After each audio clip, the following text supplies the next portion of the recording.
ዛሬ የምንጀምረው የቆላስያስ መልእክት ይሄ መጽሐፍ ቅዱሳችን ውስጥ ካሉት አዲስ ኪዳንና ብሉይ ኪዳን ተብሎ መጽሐፍ ቅዱስ ለሁለት ይከፈላል። አዲስ ኪዳን ውስጥ ደግሞ ሐዋርያው ጳውሎስ የጻፋቸው መልእክታት አሉ።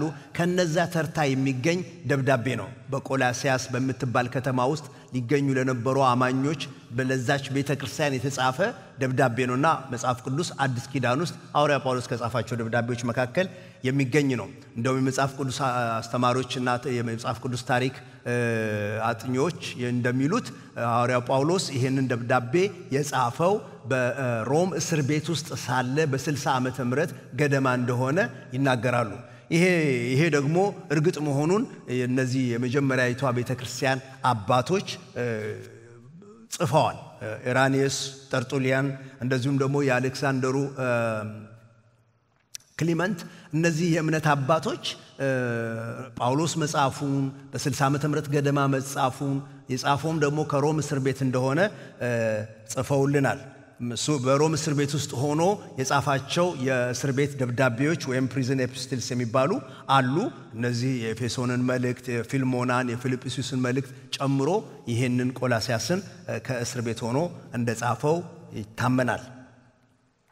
እንግዲህ ለቆላስያስ ከተማ ውስጥ ለነበረች ለዛች ቤተክርስቲያን የተጻፈው ይሄ ደብዳቤ ምንድነው የሚለውን ነገር ለማወቅ መልእክቱ ጭብጡስ ምንድነው ብለን ለመረዳት ትንሽ ስለ ከተማይቷና ስለ ቤተክርስቲያኒቷ ታሪካዊ ዳራ ማወቅ ግድ ይላል። ያን ጊዜ ከምን ተነስቶ እንደሚናገር የጸሐፊውን መነሻ ሐሳብ እንረዳለን። አተረጓጎማችን ትክክል ይመጣልናል ማለት ነው።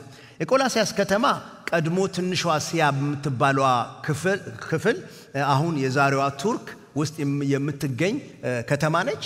በእርግጥ በሁለት ትልልቅ የንግድ መንገዶች መጋጠሚያ ላይ ትገኝ የነበረ ከተማ ስለነበረች ደግሞም በሱፍ ምርቷ የሱፍን በማቅለም ስራዎቿ ትታወቅ ስለነበረ የበለጠገች ከተማ ከሚባሉት ነበረች። እሷ ከበለጠጉት ከተማዎች ትልልቅ ከሚባሉት ነበረች ከሐዋርያው ጳውሎስ በፊት።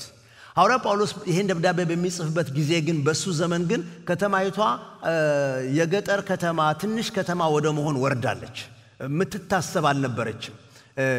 እንደውም ይቺ ከተማ ወደዚህ ከነበረችበት ትልቅ ወደ ትንሽ እንድትወርድ ያደረጋት በጊዜው ገጥሟት የነበረው ትልቅ የመሬት መንቀጥቀጥ ነበር። እነ ሎዶቅያን ሁሉ ያዳከመ የመሬት መንቀጥቀጥ ገጥሟቸው ነበር። የተፈጥሮ አደጋ ገጥሟቸው ነበር። ነገር ግን ሎዶቅያ ተመልሳ ስትገነባ ባጠገቧ ያለች ከተማ ነች። ስትገነባ ቆላስያስ ግን ሳትገነባ በመቅረቷ ትንሽ ከተማ ሆና ቆየች። ይቺ ቆላስያስ ለሷ በጣም ቅርብ የሚባሉ ከተማዎች ያሉት ሎዶቅያና ኢያራ የሚባሉ ሁለት ከተማዎች እንዳሏት ከሐዋርያት ሥራ መጽሐፋችን ምዕራፍ 19 እና 20 መገንዘብ እንችላለን። እነዚህ ሶስት ከተሞች በትራያንግል ቅርጽ አብረው ተቀራርበው ያሉ ናቸው እና የቆላስያስ ቤተክርስቲያን ኖራ ለሷ ደብዳቤ ባይጻፍ ኖሮ ቆላስያስን ከተማ በአዲስ ኪዳን ውስጥ የማናውቃት ከተማ ትሆን ነበርና እንድትታወቅ ያደረገቻት ከተማዋ ነች። ከተማዋ እንድትታወቅ ያደረገቻት ቤተክርስቲያኗ ናት። የቆላስያስ ቤተክርስቲያን ታዲያ እንዴት መጣች ብለን ካሰብን የቆላስያስ ቤተክርስቲያን እንድትወለድ ምክንያት የሆኑ ሁለት ነገሮች ነበሩ። የመጀመሪያው 3 ዓመት ያህል ሐዋርያው ጳውሎስ በኤፌሶን ተቀምጦ ያገለገለበት አገልግሎቱ ነው። ይሄ ሐዋርያት ሥራ ምዕራፍ 19 እና 20 ላይ ታገኙታላችሁ። ለ3 ዓመት በኤፌሶን ተቀምጦ ያስተምር ስለነበረ የእግዚአብሔር ቃል ሐዋርያት ሥራ ምዕራፍ 19 እና 20 ላይ በእስያም የኖሩት ሁሉ አይሁድም ግሪክም ሰዎች የጌታን ቃል እስኪሰሙ ድረስ 2 ዓመት ያህል እንዲህ ሆነ ብሎ ይነግረናል። ሐዋርያት ሥራ ምዕራፍ 19 ቁጥር 10 ላይ ይህም በቆላስያስ በሎዶቅያ በኢያራም ያሉትን ሁሉ የሚጨምር ነው። ጳውሎስ ራሱ በአካል ተገኝቶ አያውቅም እዛች ቤተክርስቲያን። ምዕራፍ 2 ቁጥር 1 ላይ ታገኙታላችሁ። ደግሞ ምዕራፍ 1 ቁጥር 4 እና 5 ላይ ታገኙታላችሁ። ቁጥር 9 10 ላይ ታገኙታላችሁ። በአይን አላያቸውም፣ አያውቃቸውም። ስለነሱ የሚሰማው መልካም ነገር አለው እንጂ የቆላስያስን ቤተክርስቲያን ሐዋርያው ጳውሎስ ራሱ አያውቃቸውም። በኤፌሶን የነበረው ትልቅ የወንጌል ሥራ ግን ነው አንዱ ምክንያት ቆላስይስ ከተማ ቤተክርስቲያን እንዲጀመር ያደረገው። ሁለተኛው ምክንያት ግን ጳውሎስ በኤፌሶን 3 ዓመት ያህል በሚያገለግልበት ጊዜ መጥተው ወንጌል የሰሙ ሁለት ሰዎች ነበሩ ከቆላስይስ አካባቢ የነበሩ። እነዚህ ሁለት ሰዎች ናቸው ወንጌልን ይዘው ወደ ቆላስይስ የሄዱት። እነሱ ወንጌል ሰምተው አመኑ። ያመኑበትን ወንጌል ይዘው ወደ ከተማዎቻቸው ሄዱ። ኤጳፍራ እና ፊልሞና ይባላሉ። እነዚህ ሁለት ወንድሞች ጌታን ተቀብለው ወንጌልን ይዘው ወደ ከተማቸው ሄደው በቆላስይስ ወንጌልን መመስከር ጀመሩ። ስለ ኢየሱስ መናገር ጀመሩ። ህብረት ተመሰረተ። በቆላስይስ ብቻ ሳይሆን በሎዶቅያም በኢያራም በእነዚህ 3 ከተማዎች ህብረቶች እንዲመሰረቱ ምክንያት የሆኑት ኤጳፍራና ፊልሞና ናቸው። ደብዳቤውን ጳውሎስ ሲጽፈው ምክንያት ሆኖ የነበረው ኤጳፍራ ነው። በኋላ እናገኘዋለን። ደብዳቤውን ግን በእጅ ይዞ ወደ ቆላስይስ የሄደው ግን ቲኪቆስ የሚባል ወንድም ነው። ቲኪቆስ ደብዳቤውን ጳውሎስ ሰጥቶት አምጥቶ ለሎዶቅያም ለኤፌሶንም ለቆላስይስም ያደረሰው እሱ ነው። ቲኪቆስ በሐዋርያት ሥራ መጽሐፍ ውስጥ በኤፌሶን፣ ቆላስይስ፣ ሁለተኛ ጢሞቴዎስ፣ አንደኛና ሁለተኛ ተሰሎንቄ ላይ ስሙ ቲቶ ላይ ስሙ ተጠቅሶ እናገኘዋለን። የጳውሎስ በጣም ታማኝ አብሮ ሰራተኛ አብሮ አገልጋይ እንደሆነ እናውቃለን ቲኪቆስ። እና ደብዳቤውን ቲኪቆስ ይውሰድ። እንዲጽፍ ግን ደብዳቤው እንዲጽፍ ግን ምክንያት የሆነው አሁንም ኤጳፍራ ነበር። ኤጳፍራ ከቆላስይስ መጥቶ ጳውሎስ ወደ ታሰረበት እስር ቤት መጥቶ ከጳውሎስ ጋር ሆኖ የነገረው ነገር ስለነበረ እንደሆነ ምዕራፍ 1 ይነግረናል። ስለዚህ ከኤጳፍራ የሰማው ዜና ነው ደብዳቤው እንዲጻፍ መነሻ የሆነው። ምንድነው የተነገረው ዜና? ስለ ቆላስይስ ምን ቢያወራ ነው? ኤጳፍራ ለጳውሎስ ምን ቢነግረው ነው ደብዳቤው እንዲጻፍ የሆነው? የደብዳቤውስ ዋና መልእክት ምንድነው ብለን ካልን ይሄ መልእክቱን በሙሉ ስናነበው የምናገኛቸው ነገሮች አሉ። የመጀመሪያው ነገር የምናገኘው የወንጌል ሥራ በቆላስይስ ሲጀመር ህብረቱ ሲጀመር ገና ወጣት በነበረበት ጊዜ አብሮ ይሄንን የሚቃወም ክፉ ይሄን ሥራ ለማበላሸት አቅም ያለው የሐሰት ትምህርት ነፋስ እንዲገባ ሰይጣን ስላደረገ ኤጳፍራ በዚህ ጉዳይ ላይ ጳውሎስን ማማከር ጳውሎስን መጠየቅ ስላስፈለገው ወደ ጳውሎስ ይሄዳል። በእስር ቤት ሳለ ይነግረዋል የሆነውን ነገር። ከፍተኛ ኑፋቄ ስለገባ የሐሰት ትምህርት ወደ እነሱ ስለከበባቸው ስለመጣባቸው ነው። እና ከዚያ እንዲድኑ እንዲጠበቁ ለማስጠንቀቅና ትምህርቱን ለመመከትና እንደገና ደግሞ በተቀበሉት እውነት ጸንተው እንዲኖሩ ለማድረግ ነው ደብዳቤውን መጻፍ ያስፈልገው። ኑፋቄው የሚያወራው አንድ ሰው ሰራሽ ስለሆኑ የሕግ ጥበቃ የሕግ አክራሪነት አንድ እሱን የያዘ ነገር ነው። ኑፋቄው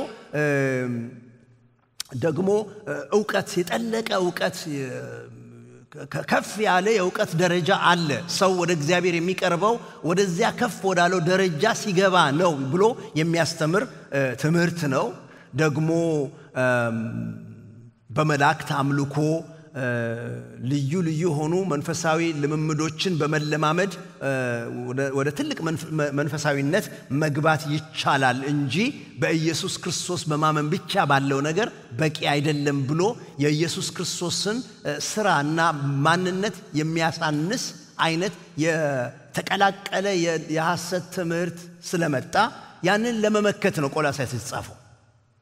ጳውሎስ ይህንን መካቴ እምነት ለማድረግ ይህንን ትምህርት ለመቋቋም የወሰደበት መንገድ በጣም አስደናቂ ነው። ለኔና ለናንተ ልባችንን ከፍተን ሆዳችንን እንደተራበሰው አስፍተን መጽሐፉን እንድናነበው እንድንቆፍር እንድንማማረው ግድ የሚለን ነገር ያንን ክፉ ትምህርት ለመመከት የሄደበት መንገድ በጣም አስደናቂ ነው። እግዚአብሔር በዛ አይኖቻችንን ይክፈትልን። ምንድነው ያደረገው? የኢየሱስ ክርስቶስን የሁሉ የበላይ መሆንን ነው አጉልቶ የተናገረው። ስለ ኢየሱስ ክርስቶስ የሁሉ የበላይነት በጣም ግልጽና ጥልቅ የሆነ ትምህርት ከተጻፈባቸው ክፍሎች ውስጥ ቆላስይስ ትልቁ ነው።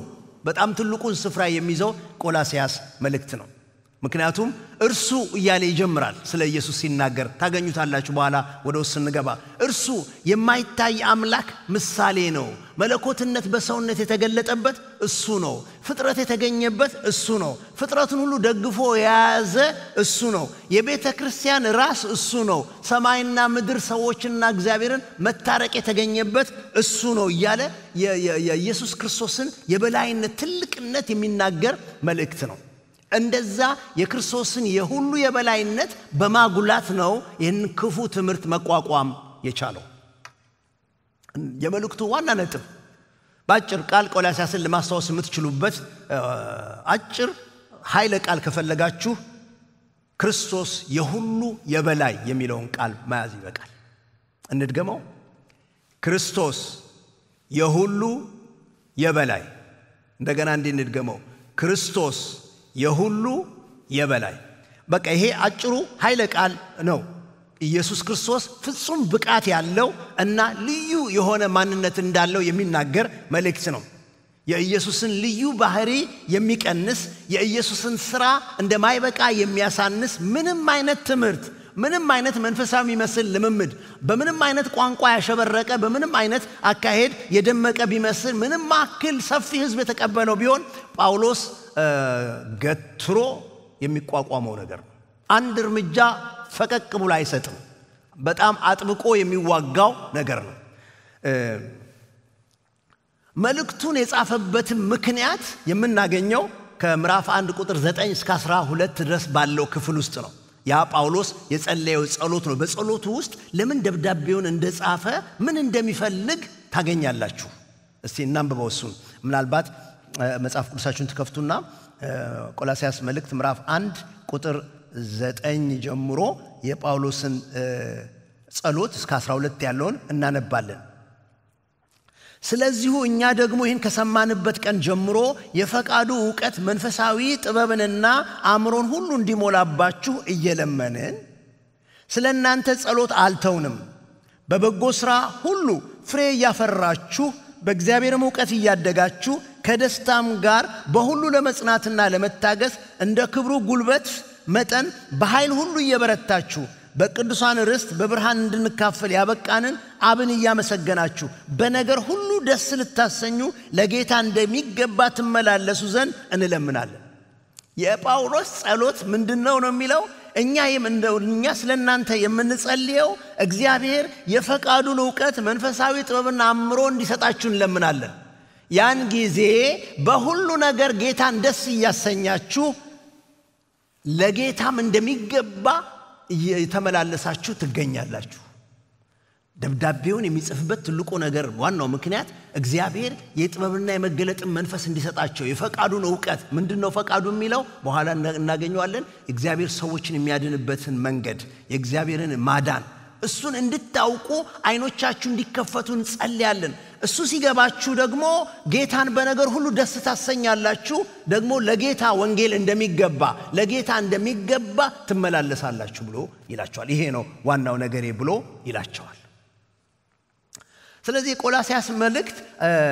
4 ምዕራፎች ነው ያሉት እነዚህን 4 ምዕራፎች ጠቅልለን እንያዘው ብንል እነሱን በቃ ጠቅልለን ባጭራጭሩ እናስቀምጠው ብንል ቶሎ ለማስተዋወስ እንዲረዳን ማለት ነው ለማስተዋወስ እንዲረዳን ምዕራፍ 1 የሚያወራው ክርስቶስ የሁሉ የበላይ መሆኑን የሚናገርበት ክፍል ነው ምዕራፍ 1 ምዕራፍ 2 ደግሞ በአብዛኛው የሚናገረው ኑፋቄውን ይተነትናል እና ያስጠነቅቃቸዋል ኑፋቄው ይሄን ይመስላል ተጠንቀቁ ብሎ ይላቸዋል እሱ ምዕራፍ 2 ውስጥ ነው የሚገኘው ምዕራፍ 3 እና 4 ላይ ግን የምታገኙት የክርስቶስን የሁሉ የበላይነትን በአማኝ ህይወት በኑሮ የሚተገበርበትን መንገድ ይመራል ይሄ በጣም አስፈላጊ ነገር ነው ምክንያቱም ክፉን ትምህርት የምንቋቋመው ንጹህ የሆነውን ትምህርት በማወቅና ያንን ትምህርት በኑሯችን በመኖር በማሳየት በእነዚህ በሁለቱ ነው ክፉን ትምህርት መቋቋም የሚቻለው እነዚህ ሁለት ነገሮች በሚዛን መጠበቅ አለባቸው በአማኝ ህይወት ውስጥ ለዚህ ነው ጳውሎስ የኑፋቄውን ትምህርት ነገር ተንትኖ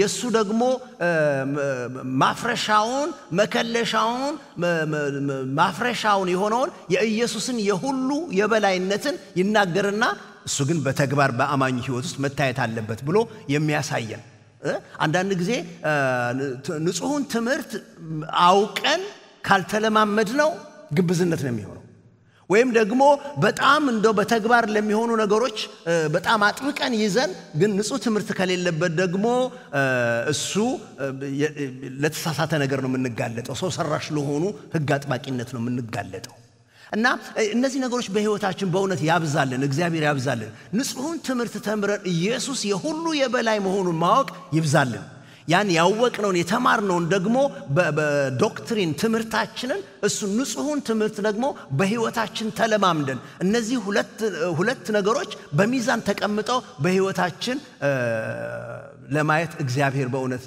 እንደው ይሄን ጸጋ ያብዛልን ያብቃን ለዚህ ትልቅ ፍሬ ምዕራፍ 4 በመጨረሻው ላይ ከቁጥር 7 እስከ 18 ድረስ ማጠቃለያውን ነው የምታገኙት በጣም ማጠቃለያውን ነው የምታገኙት በዛ ይጠቀልለዋል እዛ ጋር ትልቅ ትምህርት አለ ስንደርስበት እንመለከተዋለን እንደው ቢሆንልኝ በቃሌ ምን ሊያዝ ከዚህ ከቆላስያስ መጽሐፍ ውስጥ ምን ሊያዝ ምክንያቱም እያንዳንዱ መልእክት የራሱ የሆነ እንትን አለው ይሄ አጽንዖት የሚሰጠው ሐሳብ አለው ያ ሐሳብ የሚገኝበት ጥቅስ ደግሞ አለው እያንዳንዱ መጽሐፍ አሁን ሮሜን መልእክት ብንወስደው በእምነት ስለሚገኘው ጽድቅ ነው የሚናገረው እና ያንን የሚገልጽልን ጥቅስ እንወስዳለን ገላትያንም እንደዚሁ ኤፌሶን መጽሐፍ የሚናገረው ስለ ክርስቶስ አካል ነው የሚናገረው ቆላስያስ መጽሐፍ ደግሞ ስለ ክርስቶስ በቤተክርስቲያን በአካሉ ላይ ራስ ስለመሆኑ ነው የሚናገረው ያዕቆብን መልእክት ብንወስድ በእምነት በስራ ስለሚገለጸው እምነት ነው የሚናገረው እያንዳንዱ መልእክት የራሱ የሆነ አጽንዖት የሚሰጠው መልእክትና ጥቅስ ደግሞ አለው ውስጡ ስለዚህ የቆላስያስን መልእክትም ይሄ ክርስቶስ የሁሉ የበላይ የሚለውን ሐሳብ የምናገኝበትን ማጥናት እንችላለን እናንብበው ቆላስያስ ምዕራፍ 1 ቁጥር 15 ጋር ሄዱ ሁላችሁ ቆላስያስ ምዕራፍ 1 ቁጥር 15 ጋር እንሄዳለን እርሱ እያለ የሚናገረውን ነገር እናገኛለን ቁጥር 15 እርሱም የማይታይ አምላክ ምሳሌ ነው የሚታዩትና የማይታዩትም ዙፋናት ቢሆኑ ወይም ጌትነት ወይም ማለቅነት ወይም ስልጣናት በሰማይና በምድር ያሉት ሁሉ በእርሱ ተፈጥረዋልና ከፍጥረት ሁሉ በፊት በኩር ነው ሁሉ በእርሱና ለእርሱ ተፈጥሯል እርሱም ከሁሉ በፊት ነው ሁሉም በእርሱ ተጋጥሟል እርሱም የአካሉ ማለት የቤተ ክርስቲያን ራስ ነው እርሱም በሁሉ ፊተኛ ይሆን ዘንድ መጀመሪያ ከሙታንም በኩር ነው እግዚአብሔር ሙላቱ ሁሉ በእርሱ እንዲኖር በእርሱ በኩል በመስቀሉ ደም ሰላምን አድርጎ በምድር ወይም በሰማያት ያሉትን ሁሉ ለራሱ እንዲያስታርቅ ፈቅዷልና ይሄንን ክፍል ነው ደጋግመን ማጥናትና መያዝ የሚገባን ኢየሱስ ክርስቶስ የሁሉ የበላይ ነው እንድገመው ይሄንን ቃል ጮክ ብለን ክርስቶስ የሁሉ የበላይ እንደገና እንድገመው ክርስቶስ የሁሉ የበላይ እግዚአብሔር አምላክ የተባረከ ይሁን አንድ ጥያቄ ላንሳ ለምንድነው ይሄንን መልእክት በተለይ ባሁኑ ጊዜ ለኛ ፋይዳው ምንድነው የሚጠቅመን ነገር ምንድነው ለምን አሁን ይሄንን ማጥናት አስፈለገ ብሎ መጠየቅ ጥሩ ነገር ነው ባሁኑ ጊዜ ታውቃላችሁ ዜና መሆን የሚችለው ወሬ መሆን የሚችለውበትን ጉዳይ ምን እንደሆነ ታውቃላችሁ እና ለምን ቆላስያስ አሁን ብለን ከጠየቅን ግን ጥቂት ነገሮች ባልቤ ይመላለሳሉ መልእክቱን በደም ስናነበው የምናገኘው ነገር አለ አንደኛ ልክ በቆላስያሶቹ ዘመን ጳውሎስ ይሄን ደብዳቤ በጻፈበት ዘመን እንደነበረው አሁንም እንደዚህ አይነት የቅልቅል እምነቶች ስላሉ የቅልቅል ፍልስፍናዎች ስላሉ የቅልቅል አመለካከቶች ስላሉ የተቀላቀለ ነገር ስላለ ያንን ለማጥራት የምንችለው ይሄንን መረዳት ስናገኝ ነው ኢየሱስ ብቻ እንደማይበቃ ሌሎች ነገሮች መጨመር እንዳለባቸው ግድ የሚሉ ብዙ ትምህርቶችና ልምምዶች ወደ ቤተ ክርስቲያን ስለገቡ በዙሪያችን ስላሉ ኢየሱስ በእግዚአብሔር ፍጹም ሙላቱ እንዲገለጥበት የእግዚአብሔር ጥበብና ኃይል ሆኖ እርሱ ያለ ቅድም ያነበብነው ክፍል ውስጥ የተገለጠለት ኢየሱስ እሱ ብቻውን እንደማይበቃ ሌላ ነገር መጨመር እንዳለበት ሰው ኢየሱስን ካገኘ ከኢየሱስ ክርስቶስ ጋር ከተገናኘ ከእርሱ ጋር ህብረት ካለው መጋጠም ካለው ከክርስቶስ ጋር ያለው ሕይወት እንደማይበቃና ሌላ መጨመር እንዳለበት በተከሸነ ቃላቶች የሰዎች ልብ ወዲና ወዲያ የሚንከራተትበት ዘመን ላይ ስላለን ኢየሱስ በቂ ነው። ኢየሱስ የሁሉ የበላይ እንደሆነ ሰው እሱን ካገኘ ማለፊያ ነው። ከዚያ በላይ ሌላ የሚጨመር የሚያስፈልግ ነገር የለውም። እንደዚህ አይነት የቅልቅል ዘመን ስለደረስን ማለት ነው። ሁለተኛው ደግሞ ወገኖች ሆይ ይሄን ሁሉ ጊዜ አብልጠን እርስ በርሳችን አንዳችን ለአንዳችን ልናስታውሰው የሚገባው ነገር ነው። ሁለተኛው ነጥቤ ለምንድን ነው ቆላስይስን በዚህ ዘመን ማጥናት ያለብን? ስለ ኢየሱስ ክርስቶስ ትክክለኛ አመለካከት ከሌለን ጤናማውን እግዚአብሔርን የመምሰል መንፈሳዊውን ሕይወት መኖር አንችልም። በሌላ አነጋገር ስለ ኢየሱስ ክርስቶስ የሚኖረን ጤናማ ትምህርት፣ ጤናማ ግንዛቤ ነው ጤናማ ሕይወት እንድንኖር የሚያደርገን። ኢየሱስ ማን ነው? ኢየሱስ ምንድነው የሰራው? ኢየሱስ አሁን ያለውን ስልጣን፣ ኃይል፣ አሁን ያለውን ቦታ በዓለሙ ሁሉ ላይ በቤተ ክርስቲያን ኢየሱስ በኔ ሕይወት ያለውና ሊኖረው የሚገባውን ስልጣንና ኃይል በትክክል ስረዳ ብቻ ነው በመንፈሳዊው እምነት በመንፈሳዊው ሕይወት እየጨመርን የምናድገው። መጨመር እንፈልጋለን በእግዚአብሔር ዕውቀት፣ መጨመር እንፈልጋለን በመንፈስ ቅዱስ ጸጋ፣ መጨመር እንፈልጋለን በእግዚአብሔር አገልግሎት። እነዚህ ሁሉ ነገሮች እየተጨመሩ የሚመጡልን እግዚአብሔርን በመምሰል በእውነተኛ መንፈሳዊነት በጤናማ ሕይወት እየጨመርን መሄድ የምንችለው ስለ ክርስቶስ ነገረ ክርስቶስ ክርስቶሎጂው በትክክል በሕይወታችን ውስጥ ስንረዳው ስናውቀው ብቻ ነው። ለዚህ ነው ጌታ ራሱ የጠየቀው። ፊት ለፊታቸው እኮ በየቀኑ ጠዋት ማታ አብሯቸው አለ ደቀ መዛሙርቱን። ምን ይሄ ጥያቄ ያስፈልጋል? ፊት ለፊት እያዩት ጌታ ግን ጠየቃቸው። ይሄ በጣም ቁልፍ ነገር ነው፣ ዋና ነገር ነው። ሰዎች ስለኔ ምን ይላሉ አላቸው። ይሄን መመለስ በጣም ቀላል ነው። ምን ይላሉ ሰዎች መመለስ በጣም ቀላል ነው። ይገርማቸዋል። ስንሰማ ስለሆነ የምንውለው መመለስ በጣም ቀላል ነው። እናንተ ምን ትላላችሁ ነው መቆም ያስፈልገው። ጸጥ አሉ። ጸጥ አሉ። አንዱ ብቻ ነው የተናገረው። አንተ ክርስቶስ የእግዚአብሔር ልጅ ነህ አለው። እውነትም ትክክል ነበር የመለሰው። ይሄንን ሥጋና ደም አልገለጸልህም ይህ የሰማይ አባቴ እንጂ አለው። በዚህ እምነት ላይ በዚህ መረዳት ላይ በዚህ መገለጥ ላይ ነው የእግዚአብሔር ሥራ በሕይወታችን ያለው። ኢየሱስ ማን እንደሆነ ማወቅ ነው የምንፈልገውን የተራብነውን የተጠማነውን መንፈሳዊ ነገር እንድናገኝ የሚያደርገን። ስለዚህ የቆላስይስ መልእክት በጣም አስፈላጊ ነገር ነው። እርሱ የሁሉ የበላይ እንደሆነ ስለሚናገር። ሶስተኛው የመጨረሻው ምክንያቴ ግን ይህንን መልእክት ማጥናት ዛሬ ለኛ በጣም አስፈላጊ ሆኖ ለምንድን ነው የሚለውን ጥያቄ ለመመለስ ሶስተኛው ሐሳቤ ዛሬ ነው እንጂ በጣም የሚያስፈልገው እንደውም ካለፈው ዘመን ይልቅ አሁን ነው እንጂ የሚያስፈልገው። ምክንያቱም ይሄ መበሳበሱ፣ ኮራፕሽኑ፣ ክራይሲሱ፣ ውድቀቱ ከቀደመው ዘመን ይልቅ አሁን እየባሰበት ነው የሄደው። የክርስቲያናዊ ኑሯችን ክራይሲስ ውስጥ የወደቀው አሁን ነው የባሰበት።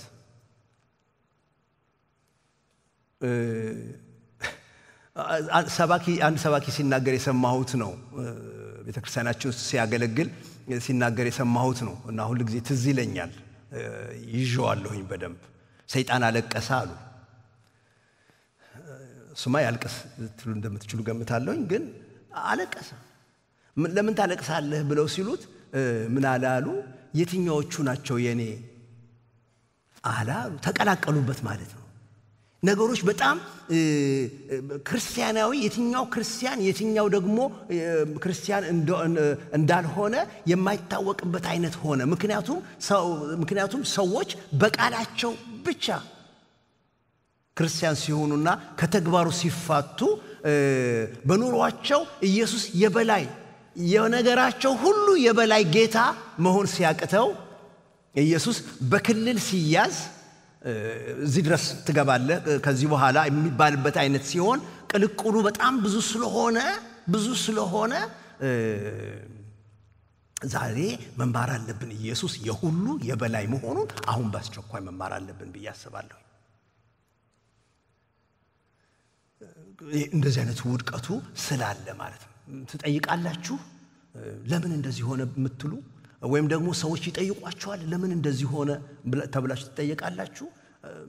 በቃ እውነት ነው ነገሩ እውነት ነው አለ እኮ አለ ነገሩ አለ ይሄ ውድቀቱ አለ። የውድቀቱ ስሩ የችግሩ ስሩ ያለው መሰረቱ ያለው ኢየሱስ ክርስቶስ የሁሉ የበላይ መሆኑን ጥርት ባለ መጽሐፍ ቅዱሳዊ መረዳት ካልያዝ ነው ወደዛ ነገር ውስጥ ነው የምንወድቀው። ይሄ የምን አለበቱ ህይወት የመብቴ ነው ህይወት ሌላው ሲያደርገው የለም ወይ ህይወት አይ በዚህ በኩል አትምጣብኝ ብለን ምናበጃቸው ነገሮቻችን በሙሉ ምንጫቸው ያለው ኢየሱስ ክርስቶስ ምን ያህል የበላይ ነው የሚለው ጥያቄ ጋር ስለሚያመጣ ነው። ጌታ የተመሰገነ ይሁን። እንግዲህ እንደ መግቢያ ታሪካዊ ዳራውን መነሻውን ምክንያቱን እንድናውቅ ይህን ያህል ከተነጋገርን እስቲ ቆላስይስ ምዕራፍ 1 ከቁጥር 1 እስከ 2 ያለውን ደግሞ አንብበን ዛሬ እነዚህን ሁለት ቁጥሮች እንመለከትና ወደ ትምህርታችን እንገባለን። ቆላስይስ ምዕራፍ 1 ቁጥር 1 እና 2 አነባዋለሁ። በእግዚአብሔር ፈቃድ የኢየሱስ ክርስቶስ ሐዋርያ የሆነ ጳውሎስ ጢሞቴዎስም ወንድሙ በቆላስይስ ለሚኖሩ ቅዱሳንና በክርስቶስ ለታመኑ ወንድሞች ከእግዚአብሔር ከአባታችን ከጌታም ከኢየሱስ ክርስቶስ ጸጋና ሰላም ይሁን። ደግሜ ላንብበው። በእግዚአብሔር ፈቃድ የኢየሱስ ክርስቶስ ሐዋርያ የሆነ ጳውሎስ ጢሞቴዎስም ወንድሙ በቆላስይስ ለሚኖሩ ቅዱሳንና በክርስቶስ ለታመኑ ወንድሞች ከእግዚአብሔር ከአባታችን ከጌታም ከኢየሱስ ክርስቶስ ጸጋና ሰላም ይሁን። ማንኛውም አይነት ደብዳቤ በእነ ጳውሎስ ዘመን በጥንቱ ሰዎች ዘንድ ደብዳቤዎች በሙሉ የታወቀ ፎርማት አላቸው አጻጻፍ አላቸው። ሶስት ነገሮችን ይይዛሉ። መጀመሪያ ጸሐፊውን መግለጽ አለባቸው። እኔ ከሌ ብለው ጸሐፊው ራሱን ያስተዋውቃል። ሁለተኛ ደግሞ የደብዳቤውን ተቀባዮች መናገር አለበት። ለእነንትና ነው የጻፍኩት ብሎ ተቀባዮችን መግለጽ አለበት። በሶስተኛ ደረጃ ደግሞ ሰላምታ። ከዛ በኋላ ነው ጉዳዩ የሚመጣው። እና ልክ በዚሁ አቀማመጥ ነው የተቀመጠው ቆላስይስ። ልክ እንደሌሎቹ ደብዳቤዎቹ ጸሐፊውን ይነግረናል፣ ተቀባዮችን ይነግረናል። ከዛ በኋላ ደግሞ ሰላምታውን ይነግረንና ወደ ጉዳዩ ይገባል። እንደምታውቁት በእኛ ዘንድ ግን እንደሱ አይደለም። በእኛ ዘንድ ያለው ምናልባት ለከሌ ብለን ከተቀባዩ ነው የምንጀምረው። ከዛ በኋላ ሰላምታን እናገራለን። እንደምን ደህና ነህ የሚለው ነገር ይሄ የባህር ስፋቱ ጥልቀቱ ምናምን የምንለው ነገር ሁሉ እሱ ከሰላምታ ጋር ነው። ቀጥሎ ወደ ጉዳዩ እናገርና መጨረሻ ላይ ነው ፊርማችንና ስማችን የምናስቀምጠው። ይሄ ጳውሎስ ግን እሱን መንገድ አይደለም የሚከተለው። ሐዋርያት ሥራ ምዕራፍ 23 ቁጥር 26 ላይ ታገኙታላችሁ። ሉሲዮስ ጳውሎስን ያሰረው የቀላውዲዮስ ሉሲዮስ የሚባለው ለፊልከስ ጳውሎስን አስይዞ በወታደሮች ሲልከው ያለው ልክ እንደዚህ ነው ያለው። ከሉሲዮስ ወደ ክቡር ሀገረ ገዢው ፊልከስ ይልና ሰላም ላንተ ይሁን ነው የሚለው። ስለዚህ ጸሐፊው ተቀባዩና ደግሞ ሰላምታውን ነው የሚያቀርበው። ስለዚህ እንደዚህ ሶስት ነገሮች ቶሎ ቶሎ ብለን ካየን በኋላ ወደ ጸሎት እንሄዳለን። ጸሐፊዎቹ ጳውሎስና ጢሞቴዎስ እንደሆኑ ነው የተቀመጠው። በእግዚአብሔር ፈቃድ የኢየሱስ ክርስቶስ ሐዋርያ ሆነ ጳውሎስ ጢሞቴዎስም ወንድሙ ብሎ ነው የሚናገረው። ጳውሎስ ትንሽ ስለራሱ ሐዋርያ ብሎ ይናገራል። ሐዋርያ ማለት የተላከ ማለት ነው። ግን ይሄንን ያለው ማዕረጉ እንዲታወቅለት አይደለም። በፍጹም ጳውሎስ ማዕረጉ እንዲታወቅለት እንዲብላችሁ ካልጠራችሁም ብሎ የሚያኮርፍ አይነት ሰው አይደለም። ምክንያቱም በሌላ ቦታ ስናገኘው አንደኛ ተሰሎንቄ ምዕራፍ 1 ቁጥር 1 ላይ፣ ሁለተኛ ተሰሎንቄ ምዕራፍ 1 ቁጥር 1 ላይ ጨርሶ ሐዋርያ መሆኑንም እንኳን አይናገርም። ዝም ነው የሚለው። ፊልጵስዩስ ምዕራፍ 1 ቁጥር 1 ላይ እንደውም ባሪያ ብሎ ነው ራሱን የሚጠራው። ስለዚህ ለማዕረጉ ብሎ አይደለም እዚህ ጋር በእግዚአብሔር ፈቃድ የኢየሱስ ክርስቶስ ሐዋርያ የሆነ ብሎ የሚለው ማንነቱን ነው የሚናገረው። የተላከ ሰው መሆኑን ማንነቱን ለማስታወቅ ነው እንጂ ማዕረጉን ለማስታወቅ አይደለም። እርግጥ ሐዋርያነቱን የሚከራከሩ ሰዎች በተለያየ ምክንያት ስለሚኖሩ ለእነሱ ልብ እንዲያደርጉ የሚጽፍላቸው ቃል እስትንፋሰ እግዚአብሔር ያለበት መጽሐፍ እንደሆነ እንዲያውቁ እና ለዚያ አስተውሎታቸውን እንዲሰጡ ለማድረግ በእግዚአብሔር ፈቃድ የኢየሱስ ክርስቶስ ሐዋርያ የሆነ በማለት ይጽፍላቸዋል። ከማን በተገኘ ስልጣን የተላከ ሰው እንደሆነ ለአሕዛብ የተላከ ሐዋርያ መሆኑን ከማን እንዳገኘው ይናገራል። በጣም ነው መገረመው ሁሉ ጊዜ ጳውሎስ ማነህ አንተ ብለው ሲሉት ሁሉ የሚጀምረው በደማስቆ መንገድ ብሎ ሐዋርያት ሥራ 9 ላይ ከኢየሱስ ክርስቶስ ጋር የተገናኘበትን ታሪክ ይናገራል። በደማስቆ እንደዚህ ሆኖ ብሎ ይናገራል። እንዴት እንዳገኘው ሁሉ ይተርካል። የሐዋርያት ሥራ መጽሐፍ ላይ ተደጋግሞ ታገኙታላችሁ። እንደውም ለገላትያን ሰዎች ሲጽፍ በእናቴ ማህፀን ሳለሁ ብሎ ጥንት እግዚአብሔር እንዴት እንደለየው ይናገራል። ይህ ትልቅ ነገር ይመስለኛል በእውነት ይሄንን ነክተን ነው ማለፍ ያለብን። በእግዚአብሔር ፈቃድ ሐዋርያ ነኝ ማለቱን ነክተን ማለፍ ይኖርብናል። አንተን ማን ነው የላከህ ይላል ፓስተር ተስፋዬ ጋቢሶ የዘመረው መዝሙር ውስጥ እንደዚህ የሚል ዝማሬ አለው። ማን ነው አንተን አስነስቶ የላከህ? ትልቅ ጥያቄ ነው። ጳውሎስ ይህን ሲናገር በእግዚአብሔር ፈቃድ ነው። በምን እናውቃለን ካሉት ደግሞ የሐዋርያነት ብሎ ምልክቶችን ይዘረዝራቸዋል። በሌላ ስፍራ ለቆሮንቶስ ሰዎች በጻፋቸው ላይ በእግዚአብሔር ፈቃድ ሐዋርያ ሆነው ጳውሎስ ይልና ጢሞቴዎስም ይላል። ከጳውሎስ ጢሞቴዎስም ብሎ ጢሞቴዎስን መጥቀሱን ነው ለእናንተ መተው የምፈልገው በዛሬ ትምህርታችን። በእምነት ልጁ የሆነ እናቱ አይሁዳዊት ነች፣ ገርዞት ቀላቅሎት በአገልግሎት ያሳደገው በእምነት ያሳደገው ብዙ ሚሽነሪ ጉዞዎችን እንዲሄድ የላከው ጢሞቴዎስ አሳይንመንት ብዙ የሰጠው ጢሞቴዎስ የሱ በጣም ጁኒየር ተማሪው የሆነ ይሄንን ሰው አብሮ ደብዳቤ ላኪ እንደሆነ አብሮ ትኩል ቁጭ ያደርገዋል። ይኸው መጽሐፉን የሚለው በእግዚአብሔር ፈቃድ የኢየሱስ ክርስቶስ ሐዋርያ የሆነ ጳውሎስ ጢሞቴዎስም ከጳውሎስ እና ከጢሞቴዎስ እንደማለት ነው። ይሄን ደግሞ ሌላ ቦታ ላይ ጠቅሶታል። ይሄ እንደው ድንገት አንድ ቀን ዝም ብሎ የጻፈው እንዳይመስላችሁ። ሁለተኛ ቆሮንቶስን ሲጽፍ እንደሱ ብሎ ነው የጀመረው።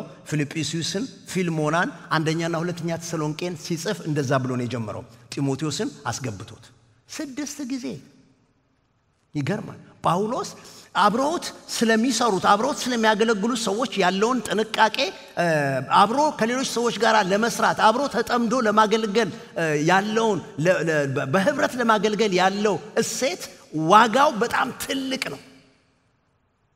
ትልቅ ነው። እና ራሱን እርሶ እያለ አይደለም የሚኖረው። ከሌሎች ጋር አብሮ መስራት የሚችልበት ስብዕና ነበረው። እንዲህ ያለውን እግዚአብሔር ያብዛልን። እንዲህ አይነት መንፈስና ልብ እግዚአብሔር ይስጠን። የምንሰራው ማዕረጉ ሳይሆን በማንነት ከሰዎች ጋር አብረን መስራት የምንችልበትን መንፈስና ልቦና እግዚአብሔር ያብዛልን ነው። ግን ደግሞ ከሌሎች ጋር ለመሆን ያደረገውን ነገር ይዩት። መልእክቱ እኮ በጌታ መንፈስ ጳውሎስ ነው የሚጽፈው። ጳውሎስ ነው መልእክቱን ተቀብሎ የሚያፈሰው። ግን ጢሞቴዎስን አብሮ እንደላኪ አብሮ አስቀምጦታል። ጌታ ኢየሱስ ጌታ ትሉኛላችሁ፣ መምህር ትሉኛላችሁ፣ ልክ ናችሁ ነኝ ይልና ግን ደግሞ ወርዶ እንዴት እንዳገለገለ ያሳያቸዋል። እግዚአብሔር ይርዳን።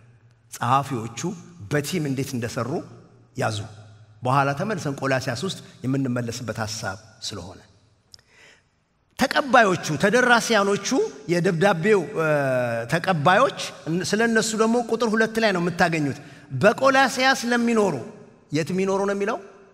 በቆላስያስ ለሚኖሩ ቅዱሳን በክርስቶስ ለታመኑ ወንድሞች ተቀባዮቹ እነዚህ ናቸው።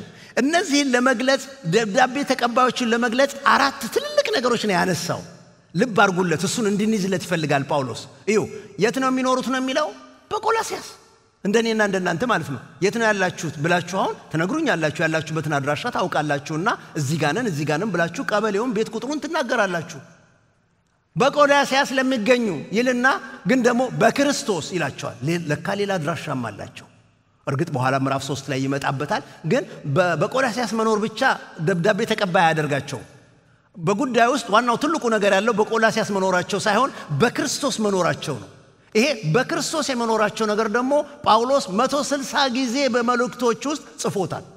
በእርሱ ለእርሱ ከእርሱ እያለ የእርሱ እያለ የሚዘረዝራቸው ይሄ በክርስቶስ የሚለው ነገር በጣም ኃይለኛ ነገር ነው። ይህንን ቃል የተጠቀመው ወንጌልን ሰምተው ንጹሑን ወንጌል ሰምተው ኃጢአተኝነታቸውን ተረድተው የኢየሱስ ክርስቶስን አዳኝነት ተቀብለው በእምነት ከክርስቶስ ጋር የተጋጠሙትን ልክ የሰውነት ብልት ከሰውነት ጋር ተጋጥመው እንዳለ ከክርስቶስ ጋር ኅብረት ያገኙትን እነዚህን በክርስቶስ ናቸው ይላቸዋል። ኤፌሶን ምዕራፍ 1 ማንበብ እንችላለን ወይም ደግሞ 2 ቆሮንቶስ ምዕራፍ 5 ላይ ማንበብ እንችላለን። ማንም በክርስቶስ ቢሆን አዲስ ፍጥረት ነው፣ አሮጌው ነገር አልፏልና ብሎ ይናገራል። በክርስቶስ መሆን ከክርስቶስ ጋር ኅብረት ማድረግ መጋጠም ማለት ነው። ይሄ በጣም መንፈሳዊ እውነት ነው፣ በጣም ትልቅ ነገር ነው። ይሄ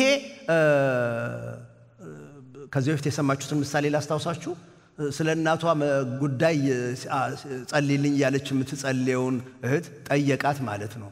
በነገራችን ላይ እናትሽ በጌታ ናቸው ብሎ ጠየቃት። ለመጀመሪያ ጊዜ ቆም ብላ ያሰበችበት ይመስላል። ቆም ብላ አሰበችና አንዳንዴ በራሷ ነች አለች።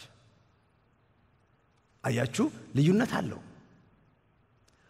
በጌታ መሆን በቀድሞ አዳም ስለሆነው ሕይወታችን እናውቃለን።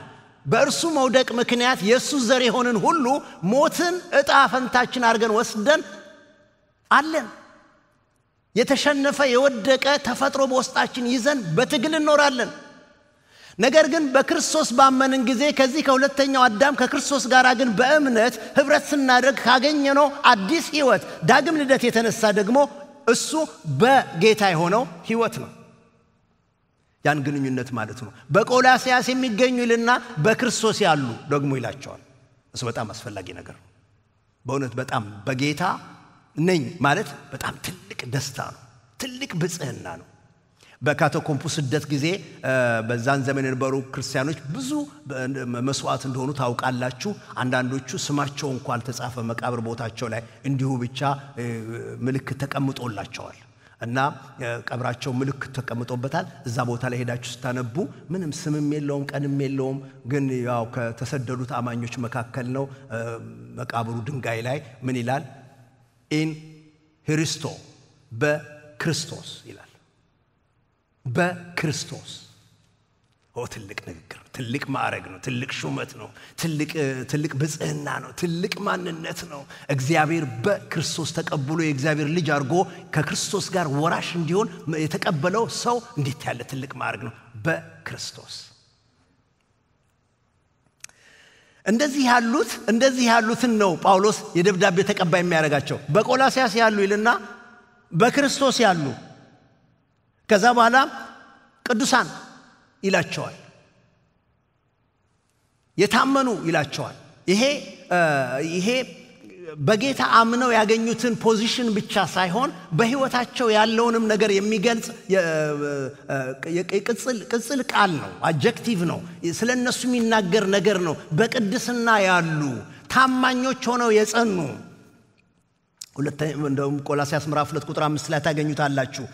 በሥጋ ምንም እንኳን ብርቅ በመንፈስ ከእናንተ ጋር ነኝና ሥርዓታችሁን በክርስቶስ ያለውን የእምነታችሁን ጽናት እያየሁ ደስ ይለኛል ይላል። ታማኞች ሆነው መቆማቸውን ነው የሚናገረው እና በጌታ ናቸው። በቅድስና ሕይወታቸውን ይጠብቃሉ፣ ይይዛሉ፣ እንደዛ ይኖራሉ። ታማኞች ሆነው ደግሞ መገኘታቸው ተወርቶላቸዋል። ወንድሞች ይላቸዋል። ይህ በጣም ኃይለኛ ነገር ነው። ጳውሎስ አይሁዳዊ ነው። እነ ቆላስያስ ቤተክርስቲያን ውስጥ ያሉት ወገኖች ደግሞ ከአሕዛብ መንገድ የመጡ ናቸው። አሕዛቦች ናቸው በአብዛኛው። እነዚህን ከአሕዛብ ወገን የሆኑትን ነው ጳውሎስ አይሁዳዊ የሆነው ሰው ወንድሞች የሚላቸው። ከየት መጣ ይሄኛው ኅብረት? ከየት መጣ ይሄኛው ቅርርቦሽ? አንድ አባት እንዳለው ወንድሞች ሊላቸው የቻለበቱ ነገር የመጣው በክርስቶስ በመሆኑ ነው። እሱ በክርስቶስ ስለሆነ እነሱ በክርስቶስ ስለሆኑ በክርስቶስ አባትና አምላካቸው እግዚአብሔር ስለሆነ ወንድሞች ብሎ ይጠራቸዋል። በቃ ይሄው ነው። ወንድሜ ብዬ ልቀበለው፣ እህቴ ብዬ ልቀበላት፣ የአባቴ ልጅ ተባብለን ልንተቃቀፍ የሚያስፈልገን አንድ ነገር ብቻ ነው፣ በክርስቶስ መሆን። ሰዎች በዚህ ላይ ሌላ ነገር ሲጨምሩበት የአገሬ፣ የወንዜ፣ የመንደሬ፣ የሰፈሬ ብለው መጨመር ሲጀምሩ ወይም በሌላ ነገር ክልሎች አበጅተው ሲያመጡና በክርስቶስ ላይ ሲደምሩበት ኑፋቄ ይሆናል።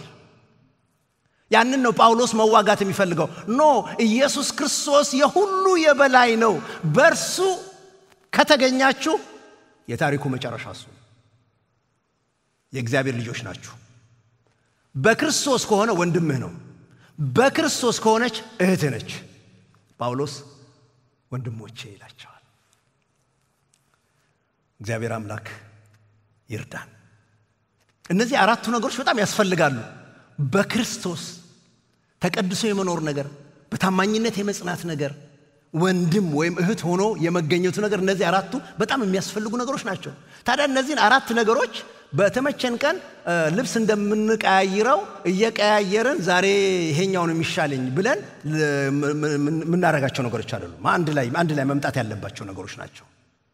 አንድ ላይ መምጣት ያለባቸው ዛሬ በክርስቶስ ተገልጬ በሚቀጥለው ቀን ደግሞ በራሴ እንዳልሆን ማለት ነው። በሰፈሬ እንዳልሆን ማለት ነው። እግዚአብሔር የተመሰገነ ይሁን። እንዴት ካለው ህይወት ነው እግዚአብሔር ጠርቶ አምጥቶ በክርስቶስ አደረገን፣ ቅዱሳን አደረገን፣ ታማኞች እንድንሆን አበቃን፣ ወንድም እህት እንድንሆን አስቻለን። የተቀበለን አምላክ የልጅነትን መንፈስ የሰጠን እግዚአብሔር ቅዱስ ስሙ ይባረክ።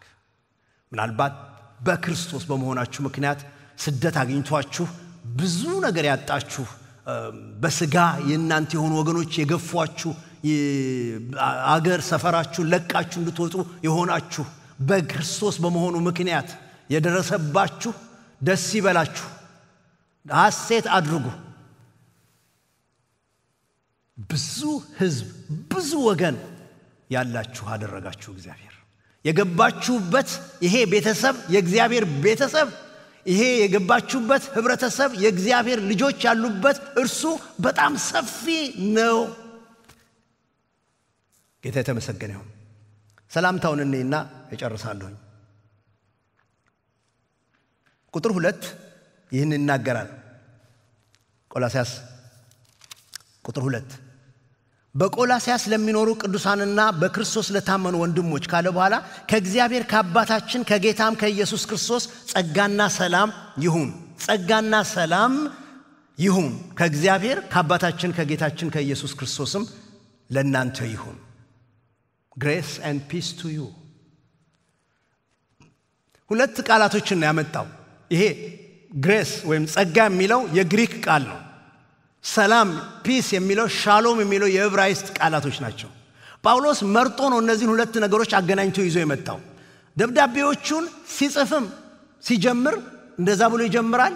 ሲወጣም ደግሞ ሲጨርስ ደህና ሁኑም ለማለት እነዚህን ነገሮች ነው በብዛት የሚጠቀመው። የጳውሎስ ሰላምታዎች በመባል ነው የሚታወቁት። ጸጋና ሰላም ከእግዚአብሔር ከአባታችን ከጌታም ከኢየሱስ ክርስቶስ ይሁን ብሎ ይናገራል።